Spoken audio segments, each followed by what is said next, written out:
We're pitching into the public sector. Wouldn't a video look too flashy? Short answer is yes, it might. I mean, you know your audience. What I would recommend in that situation is to use whiteboard animation.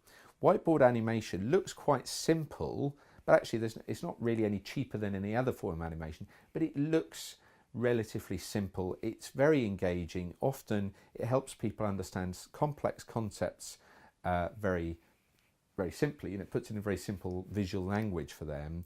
And it doesn't look too expensive. I think that's the key here. If you're pitching to public sector, you've got to make sure it doesn't look too expensive, because it's going to feel wasteful. They've got to do, the people you're pitching to have got to defend their choice to somebody else.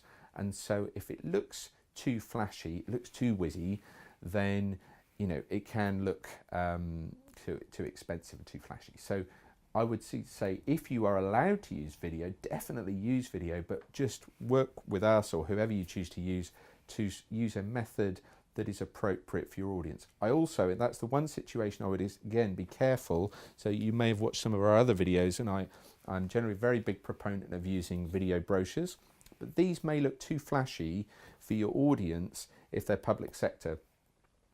Because this looks expensive. They're not that expensive really in the grand scheme of things, but it might feel too expensive.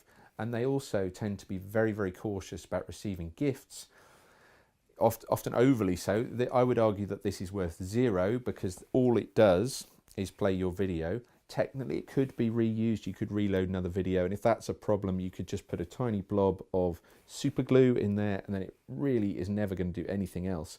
However, for some people, that's still not enough. They just don't want to receive anything from you, just so that there's no perception of foul play or bribery or anything like that. So if that is a concern, then these may be too far for a public sector audience. But I would definitely use video if you're allowed to, and I appreciate not everyone is allowed to.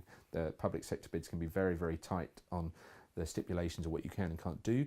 But if you are in a situation, maybe you're earlier in the sales cycle before you've got to the formal bidding process, and you can use a video, then a simple video like a whiteboard video style, which you can see elsewhere on our website, may be an appropriate way to get their attention.